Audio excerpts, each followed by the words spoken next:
البدع والأهواء، أهل البدع العقائدية وأهل البدع السياسية. نقول بيننا وبينكم السلف، بيننا وبينكم الكتب، كان فيقول البدع بيننا وبينكم. Bismillahirrahmanirrahim. Alhamdulillah. Wassalatu wassalamu ala Rasulillah wa ala alihi wa sahbihi wa ba'd.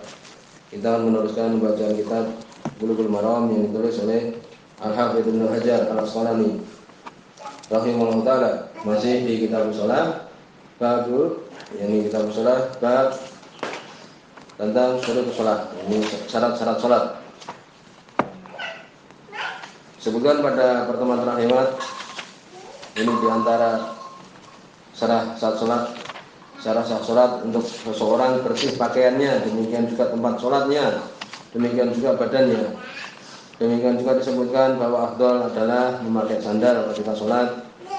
Kemudian juga tentu saja dalam keadaan bersih, dan ini semua kalau tidak ada dalilnya. Kemudian juga untuk kemudian kalau di sandal itu ada kotoran, untuk dibersihkan, walaupun cukup untuk digesekkan dengan tanah. Kalau masih ada bekasnya, untuk kemudian dicuci. Kemudian berikutnya disebutkan juga tentang berbicara ketika sholat, bahwa itu adalah membatalkan sholat, walaupun ucapannya ucapan wajib. Seperti umpamanya ada orang yang mau terjatuh, ya umpamanya, kemudian dia mengatakan awas, umpamanya seperti itu, maka tetap sholatnya batal dan dia mengulangi sholatnya. Kemudian berikutnya hadis nomor 214. Wa Nabi Hurairah radhiyallahu anhu, dari sahabat Abu Hurairah radhiyallahu anhu, hadis muttafaqun alaih. Qala, beliau mengatakan, qala Rasulullah sallallahu alaihi wasallam, berkata Rasul sallallahu alaihi wasallam, at-tasbihu lirijal, tasbih yang ucapan subhanallah itu untuk laki-laki. Ya, wa tasbih, kemudian bertepuk tangan, ya. Nanti tata cara bertepuk tangan itu bukan dengan bagian dalam dari telapak tangan itu dengan bagian dalamnya, bukan, tetapi dengan bagian dalam, dengan dhuhr, dengan bagian luar dari telapak tangan yang lain. Wa tasbih, yakni bertepuk tangan linisa, untuk perempuan. Muttafaqun alaih, hadis Bukhari dan Muslim. Zada Muslim, Imam Muslim menambahkan fi shalah, ketika sholat. Yani maksudnya ini apabila terjadi kesalahan yang ada pada imam. Cara memperingatkannya adalah seperti ini. Maka di sini ada beberapa permasalahan. Idza atal musalli bi dzikri masyru' li yudzakira imama. Apabila seorang yang sholat mengingatkan dengan zikir yang disyariatkan untuk imam, seperti tasbih atau semisalnya. Bagaimana ini? Jelas. Jumhur ulama mengatakan masyru', sebagaimana hadis tadi. Walaupun Abu Hanifah berpendapat tidak. Tapi yang jelas tadi. Kemudian at-tasbih linisa, tasbih bertepuk tangan untuk perempuan. Sekali Imam Nawawi di Syarhul Muhadzab, wa tasbih lil mar'ah idza nabahu ma syai'un. Ya, demikian. Tasbih, ini untuk laki-laki tasbih, untuk perempuan tasbih bertepuk tangan apabila terjadi, ya, pada keduanya itu sesuatu, baik laki-laki atau perempuan ini. Ini jelas untuk perempuan tadi, untuk kemudian bertepuk tangan. Lalu bagaimana bertepuk tangannya? Kaifiyatu tasbih, ya, an-nisa fi shalah. Caranya adalah semua dari Ibnu Rajab. Alhamdulillah beliau mempunyai Fathul Bari juga. Allah Ustaz. Ibnu Rajab alhamdulillah beliau mempunyai buku yang banyak, di antara Fathul Bari. Demikian juga yakni beliau mempunyai syarah Sunan Tirmidzi. Hilang semua, cuma tersisa Hilal At-Tirmidzi saja. Syarah Hilal At-Tirmidzi beliau. Dan beliau seorang ulama yang tidak bergaul dengan manusia. Ibnu Rajab ini menyebutkan dengan menuntut ilmu, menulis. Sebutkan oleh beliau, wa tasbiqul mar'ah wa an tadriba bi dhahri kafiha ala badnil ukhra. Caranya adalah dengan memukulkan punggung dari telapak tangan yang satu kepada bagian dalam dari telapak tangan yang lain. Ini tidak. Ya, tidak boleh kemudian dengan yang biasa digunakan namanya seperti itu. Ini demikian di tafsiran para ulama. Bagaimana kalau kemudian batan ala batan, ini bagian dalam dengan bagian dalam, seperti itu umpamanya biasa orang melakukannya itu, kalau kita tidak boleh, seorang laki-laki tidak boleh, ya. Sholatuhum wa makana sholatuhum illa tasbih wa tasbih. Bukan dalam Al-Quran itu, tidaklah sholat mereka itu orang-orang kafir itu kecuali dengan bersiul-siul dan bertepuk tangan. Ya, karena itu tidak boleh kita meniru-niru mereka. Adapun di sini ketika sholat disebutkan oleh Syaikhul Utsaimin rahimahullah di Syarhul Mumti', ya, dimunculkan di sini oleh Syekh Muhammad bin Nizam, wala karahah wala butlan fi tasbih bi batal riyad ala batal ukhra. Tidak makruh dan tidak membatalkan, ya, demikian beliau menyebutkan. Karena tidak ada dalil yang menyebutkan tentang permasalahan ini. Bahkan tidak dikatakan tidak makruh. Belum tadi kita sebutkan tata caranya tadi, ya.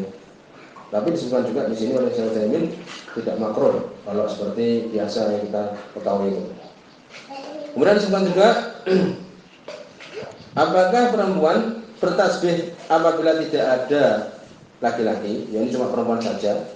Sebagaimana oleh Ibnu Rajab bahwa ini disyariatkan sebagaimana perbuatan waktu itu Asma kepada Aisyah radhiyallahu anha. Maka sama anda Aisyah sabahat li ukhtiha Asma di salatul kusuf. Waktu itu Aisyah bertasbih kepada perempuan, kepada ini saudaranya Asma, kakaknya perempuan ketika dia salat kusuf. Boleh tasbih kalau semuanya perempuan. Kemudian al-fatih. Al-fatih itu adalah membenarkan imam, ya, membenarkan imam kalau imamnya itu bacaannya salah atau lupa. Adapun tadi kalau membenarkan umpamanya dia kurang rukuk umpamanya kemudian mengucapkan subhanallah, ya demikian. Ini apa kalau salah dalam bacaan. Itu namanya al-fatih. Al-fathu alal imam, membuka maksudnya membenarkan imam bacaannya. Jumhur ulama mengatakan masyru', ya. Sebutkan di situ hadis yang diriwayatkan oleh Imam Abu Dawud, hadis hasan. Waktu itu Nabi sallallahu alaihi wasallam salat membaca, kemudian beliau agak lupa. Kemudian Nabi berkata kepada Ubay, "As-shalaita ma'ana?" Qala na'am. Apakah engkau salat bersama kami? Ubay mengatakan dia. Qala fama manaka an taftaha alayya? Apa yang menghalangi engkau untuk membenarkan aku? Membuka di sini membenarkan bacaanku. Di sini menunjukkan apa? Disyariatkan. Kalau imamnya lupa untuk dibenarkan seperti itu. Kemudian Syaikhul Utsaimin menyebutkan di Syarhul Mumti' bahwa apabila Al-Fatihah yang salah maka wajib dibenarkan. Mungkin enggak itu? Ya mungkin. Banyak pikiran umpamanya membaca Al-Fatihah saja salah umpamanya. Maka seperti ini boleh. Bahkan wajib, sebagai Syaikhul Utsaimin wajib. Mustahabun fi ghairiha. Adapun selain surat Al-Fatihah mustahab saja. Kalau tidak ada yang membenarkan ya boleh saja. Ya, jadi disukai selain Al-Fatihah. Kemudian sebutkan zikrullah li asbabi kharij salat. Zikir kepada Allah untuk sebab selain salat. Seperti apa? Seperti orang yang bersin, fahamidallah. Atau melihat sesuatu yang ajaib mengatakan subhanallah, demikian. Atau dikatakan dia lagi sholat ini, ulida laka gulam, dilahirkan untukmu seorang anak, kemudian mengatakan alhamdulillah. Apabila terbakar warungnya dia mengatakan la ilaha illallah. Seperti itu. Bagaimana ini? Sebutkan di sini, ya, sebutkan di sini. Jumhur ulama berpendapat bahwa sholatnya itu sahih, ya, faqol isi hati sholat. Apa dalilnya? Dalilnya hadis Muawiyah bin Hakam, ya, sebutkan di situ bahwa beliau waktu itu sholat, ya, kemudian Nabi menyebutkan tadi sesungguhnya sholat itu adalah, ya, tasbih, takbir dan membaca Al-Quran.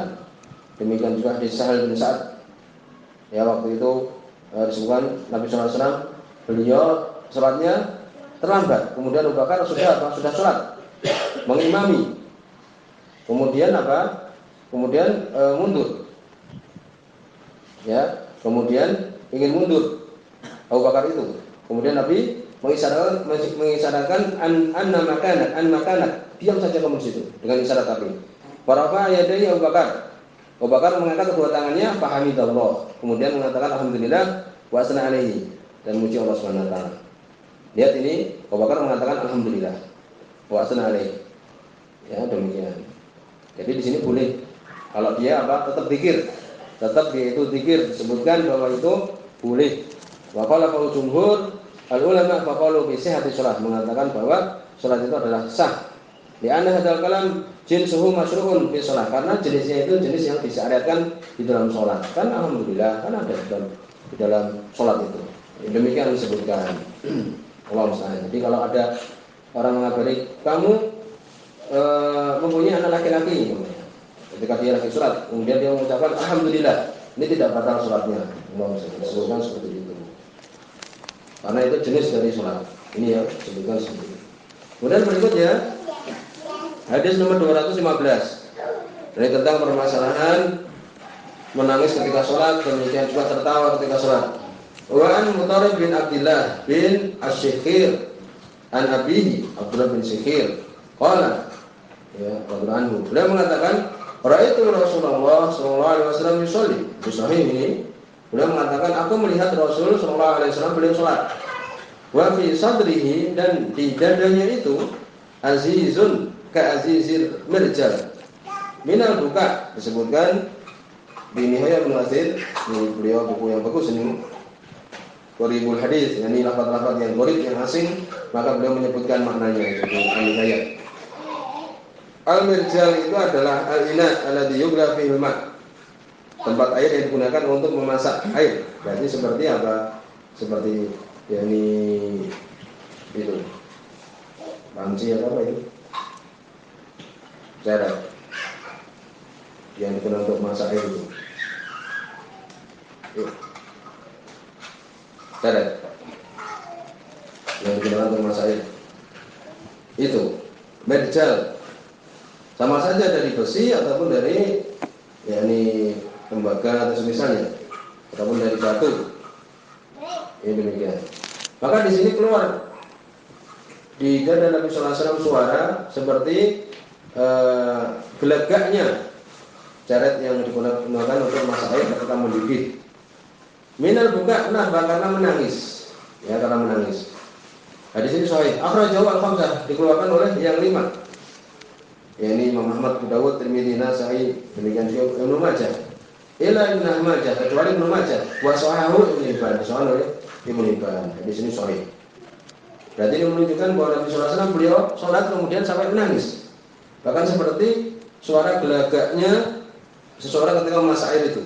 Allah musta'an. Maka disebutkan di sini hukum seorang menangis. Demikian juga wal anin, yakni seorang yang dia itu mungkin merengek, demikian ketika sholat. Ketika sholat terisak-isak, ketika sholat. Disebutkan di sini oleh Imam Nawawi bahwa madhab beliau anawi inbana minhu harfan, sebutkan beliau di sini kalau jelas di situ 2 huruf sholatnya batal. Sebutkan bahwa itu tidak ada dalilnya. Ya, kesimpulannya adalah apa? Amma idza kana al-buka wa nahib min khasyatillah, kalau tangisan dia itu demikian juga dia terisak-isak itu karena takut pada Allah, ya, dan tidak memaksa-maksa, walam yatakallaf, tidak memaksa-maksakannya, fa jumhur ulama ala masyru'iyatihi. Jumhur ulama mengatakan itu adalah masyru', disyariatkan. Dalilnya jelas tadi, disyariatkan. Wa amma idza kana li ghairi hajah, kalau tidak ada keperluan, maka jumhur ulama mengatakan kalau di situ intadoma minha harfan, terkumpul di situ 2 huruf, ya, maka di sini disebutkan oleh jumhur batalat sholatu, ya, maka sholatnya batal. Ini menurut jumhur, ya. Kalau dia ada perlunya, memang datang dari takut pada Allah Subhanahu wa taala, disyariatkan, selesai. Tetapi kalau yakni tidak ada keperluan, dibuat-buat atau semisalnya, menurut jumhur kalau di situ 2 huruf keluar, mungkin dan sebagainya, sholatnya batal. Kemudian sebagian ulama mengatakan makruh saja, makruh saja. Dan ini adalah yang benar, ya. Jadi yang benar itu adalah makruh saja.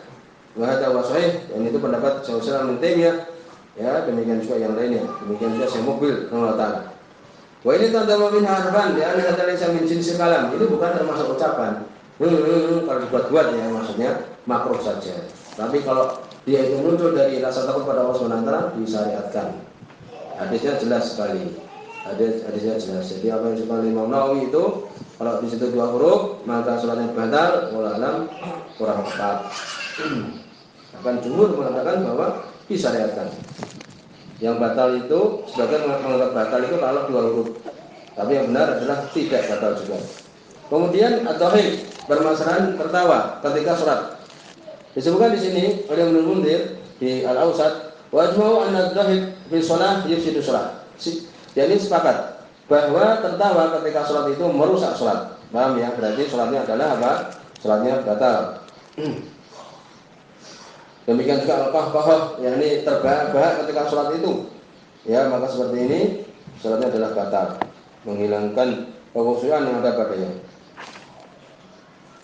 Adapun at-tabassum fi sholat, yakni tersenyum, dzaba ammatul ulama ila an-tabassum la yufsidu sholat. Tersenyum seperti ini tidak merusak sholat. Sampai di sini.